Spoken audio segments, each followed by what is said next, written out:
हॉटेल्समध्ये पिण्यायोग्य पाणी मोफत द्या, समोर लगेचच पाण्याच्या बाटल्या ठेवू नका, असे कडकडीचे आदेश एफडीए प्रमुख IAS तुकाराम मुंढे साहेबांनी राज्यातील तमाम रेस्टॉरंट्स, हॉटेल्स, ढाबेवाल्यांना दिलेले आहेत। हे आदेश 23 जून पासून लागू पण झालेले आहेत। सोबतच त्यांनी हॉटेल्सवाल्यांना नवीन नियमावली पण लागू केलेली आहे।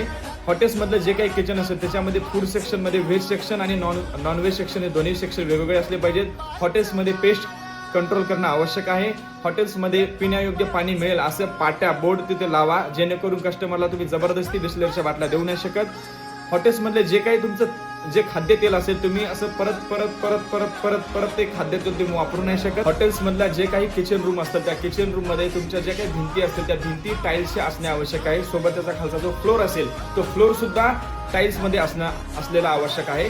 असे वेगवेगळे नियम त्यांनी लागू केलेले आहे आणि ते जनतेच्या आरोग्याचा प्रश्न असल्यामुळे हे नियम लागू झालेले आहेत आणि हॉटेल्सवाले पण ह्या नियमांचं पालन काटेकोरपणे करतील अशीही आपल्याला अपेक्षा आहे।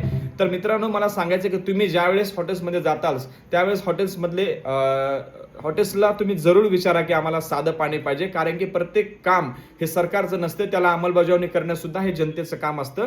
तर नक्कीच तुम्ही पण ह्या नियमाचे पालन करा आणि हॉटेल्समध्ये आपल्या हक्काचे अधिकार तुम्ही तिथे मागा। जेव्हा एखादा सरकारी अधिकारी संविधानाच्या चौकटीत राहून काम करतो तेव्हा संविधानाची सुद्धा आपल्याला खरी ताकद समजते आणि अशा या अधिकारी IAS तुकाराम मुंढे साहेबांना खरंच मानाचा मुजरा